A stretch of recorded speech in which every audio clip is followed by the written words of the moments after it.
बाला अपने खेमे में अपने बच्चे की पैदाइश के बारे में सोचते हुए दुआ करती हैं कि वो खैर खैरियत से पैदा हो जाए। बाला के पास ज़ोहरा खातून भी मौजूद थी जो बाला को दुआ देती है। ज़ोहरा बच्चे के कपड़े उठाकर बाहर निकलने लगती है तो बाला को दर्द शुरू हो जाता है, जिस पर बाला ज़ोहरा से कहती है कि फौरी तौर पर सैलजन माँ को बुलाओ। सैलजन खातून कबीले की औरतों से कहती हैं कि अगर तुम्हारे बच्चे कोई गलती करें तो उनसे सख्ती ना करो, बल्कि उन्हें प्यार से समझाओ। तुम्हारे माँ बाप ने क्या तुम्हारी तरबियत सख्ती से की? ये सुनकर ख़वातीन शर्मिंदा होकर सर झुका लेती हैं। इसी दौरान ज़ोहरा वहाँ आकर सैलजन को बताती है कि बाला तकलीफ में है। सैलजन परेशानी के आलम में ख़वातीन को ज़रूरी सामान लाने की हिदायत करते हुए कहती हैं, लगता है वक्त आ गया है, जल्दी करो। मलहुन खेमे में ओरहान को प्यार करते हुए उससे बातें कर रही थीं।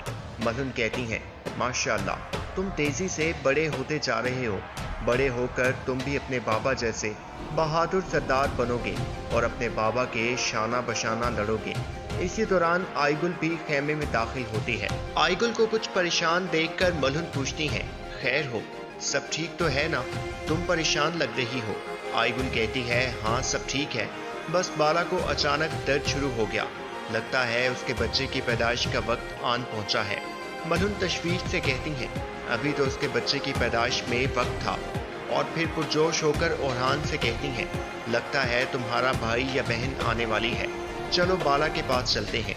वो बाला के खेमे में आ जाते हैं जहां पहले ही चंद ख़वातीन बाला के लिए मौजूद थीं। इधर उस्मान और उनके सिपाही आलम शाह के चुंगल में फंस जाते हैं। गंगूर जब देखता है कि अब उस्मान और उनके सिपाही आलम शाह के साथ मसरूफ रहेंगे तो वो खामोशी से वहां से निकल जाता है। उसका असल हदफ के हेतु था। आलम शाह उस्मान और उनके जांबाजों पर तीरों की बारिश कर देता है। हालात की नज़ाकत को समझते हुए उस्मान भी अपने दिफा में लड़ने पर मजबूर हो जाते हैं, लिहाजा वो भी तीरों से आलम शाह और सल्जोक सिपाहियों पर हमला करते हैं। इसी दौरान एक तीर उस्मान के कांधे के करीब लगता है तो उस्मान मजीद जख्मी हो जाते हैं। तुर्गुत जब देखता है कि उस्मान बे पीछे नहीं हटेंगे तो वो आगे बढ़कर उस्मान को पकड़कर एक तरफ ले आता है। तुर्गुत उस्मान से कहता है, आपको सब्र से काम लेना होगा। आलम शाह आपके गुस्से से फ़ायदा उठाकर आपको नुकसान पहुंचाएगा। हमारा असल हदफ के हेतु था, वो यहाँ से भाग गया है और नहीं मालूम आलम शाह यहाँ कैसे आ गया।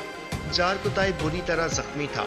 बाईसुंगुर उसे अपनी ढाल दे देता है और कहता है, हौसला रखो। जार कुताई कहता है, अभी तो मैं होश में हूँ और जब तक मेरी सांसें चलेंगी मैं लड़ूंगा। उस्मान बे का कोई भी सिपाही हिम्मत नहीं हारता। उस्मान अपने सिपाहियों से कहते हैं, तुम यहाँ आलम शाह को रोको, मैं गेहतू के पीछे जाऊंगा, क्योंकि अगर आज वो बच गया तो फिर वो 20,000 जंगजू लेकर काई कबीले पर हमला कर देगा। उस्मान तुर्गुत और बोरान के साथ गेहतू के ताक़ुब में रवाना होते हैं तो दीगर सिपाही आलम शाह का रास्ता रोकते हैं। आलम शाह उस्मान को वहां से जाते हुए देखकर गुस्से का इजहार करता है, लेकिन काई तीरंदाज उसे मोहलत नहीं देते कि वो उस्मान का रास्ता रोके। उस्मान के वहां से जाते ही कोनूर आलम शाह के पास आकर कहता है, आपने मुझे आगाही नहीं किया इस हमले के बारे में।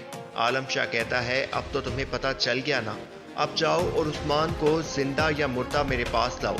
कोनूर हुक्म की तामील का नाटक करते हुए आगे बढ़ता है ताकि उस्मान से मुलाकात करके उन्हें हकाइक से आगाह कर सके। निकोला जो ये सारी सूरत हाल देख रहा था वो अपने सिपाहियों से कहता है, इस जहन्नुम में हमें जलने की कोई ज़रूरत नहीं, चलो हम किले चलते हैं। फिर वो चिल्लाकर सिपाहियों से कहता है, हम किले जा रहे हैं।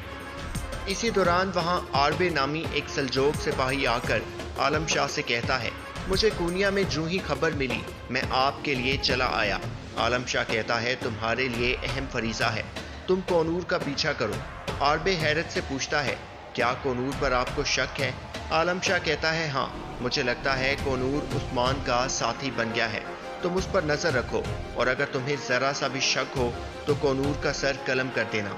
अगर तुमने ये किया तो तुम मेरी फौज के कमांडर होगे। उस्मान गेहतू का ताकुब करते हुए नजर आते हैं। मंगियान एक जगह रुक कर गेहतू का तीर निकालता है। गेहतू गुस्से में उस्मान का नाम पुकार कर कहता है, ये सब उस्मान ने करवाया है, उसकी मौत मेरे हाथों होगी, मैं उसे मार डालूंगा। ادھر عالم شاہ عثمان کے سپاہیوں کو گرفتار کر لیتا ہے جنہیں الٹا لٹایا گیا تھا۔ عالم شاہ سپاہیوں پر طنز کرتے ہوئے کہتا ہے، تمہارا سردار پیٹھ دکھا کر بھاگ گیا اور تمہیں میرے رحم و کرم پر چھوڑ گیا، اب تم سب دردناک موت مارے جاؤ گے۔ یہ کہتے ہوئے عالم شاہ سپاہیوں کی تذلیل کرتے ہوئے ان کے سروں پر اپنا پاؤں رکھتے ہوئے سپاہی سے کہتا ہے، انہیں زندان میں لے جاؤ۔ عثمان گہیتو کے نشانات تلاش کرتے ہوئے اس جگہ تک پہنچتے ہیں جہاں منگیان نے گہیتو کا تیر نکالا تھا۔ عثمان تازہ خون دیکھ کر کہتے ہیں، وہ یہیں قریب ہی ہوگا، وہ زخمی ہے، زیادہ دور نہیں گیا ہوگا۔ عثمان بالآخر گہیتو تک پہنچ کر اسے آواز دیتے ہیں۔ وہ مڑ کر عثمان کو دیکھتا ہے تو منگیان بین بجاتا ہے، جسے سن کر منگول سپاہی اپنی ڈھالیں لے کر گہیتو کے گرد جمع ہونا شروع ہو جاتے ہیں۔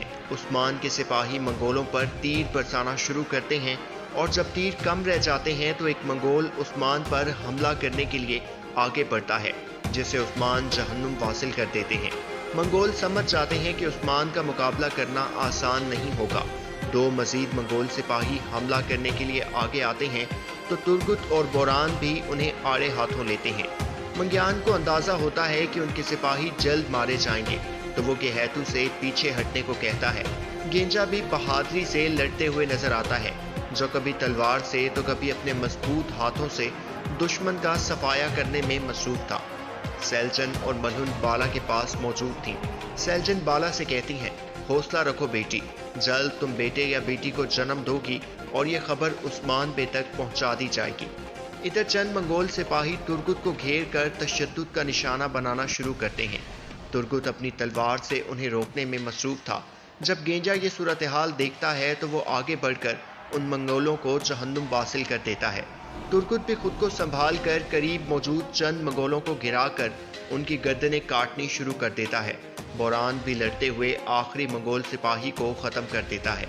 عالم شاہ عثمان کے سپاہیوں کو قیدی بنا کر لے جا رہا تھا۔ جار کتائے جو کہ زخمی تھا، اس پر درخت کا وزن ہونے کی وجہ سے وہ لڑکھڑا کر چل رہا تھا۔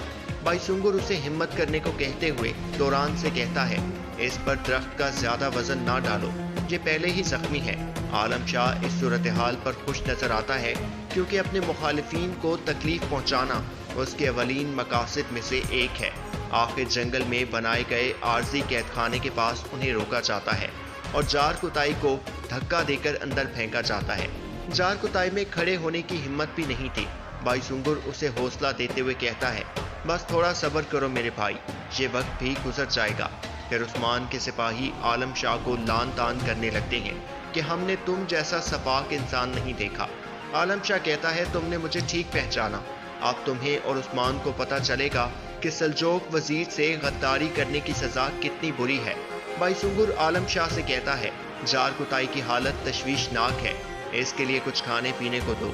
یہ سن کر عالم شاہ اپنے سپاہیوں سے کہتا ہے، انہیں کچا گوشت اور گندا پانی دو، کیونکہ یہ انسان نہیں جانور ہیں، بلکہ جانوروں سے بھی بدتر ہیں۔ پھر عالم شاہ سپاہیوں سے کہتا ہے، چلو اب ہم کائی قبیلے کو جائیں گے اور قبیلے کو جلا دیں گے، آج کوئی بچہ یا عورت بھی زندہ نہیں بچے گی۔ یہ سن کر سپاہی پریشانی میں عالم شاہ کو ایسا کرنے سے روکنے کی کوشش کرتے ہیں، لیکن وہ نہیں سنتا۔ جار کتائی بھی پریشان ہو جاتا ہے کہ میری ابھی ہی تو آئیگل سے شادی ہوئی تھی اور اب عالم شاہ پتہ نہیں اس کے ساتھ کیا سلوک کرے گا۔ عثمان گہیتو کا تعاقب کرتے ہوئے جب ایک جگہ پہنچ کر ترگت کے ساتھ اس کی جانب بڑھتے ہیں تو ایک دم ترگت کا پاؤں زمین میں دھنس جاتا ہے۔ اس سے پہلے کہ ترگت گرتا، عثمان اسے پکڑ لیتے ہیں۔ یہ ایک پھندا تھا جو منگولوں نے لگایا تھا۔ نیچے نوکیلی لکڑیاں تھیں جن پر اگر ترگت گرتا تو وہ اس کے جسم میں پیوست ہو جاتی۔ عثمان کا جو بازو تیر لگنے کی وجہ سے زخمی تھا، عثمان نے اسی بازو سے ترگت کو پکڑا ہوا تھا۔ منگول جب دیکھتے ہیں کہ عثمان اور ترگت لڑنے کی حالت میں نہیں ہیں تو وہ حملہ کر دیتے ہیں۔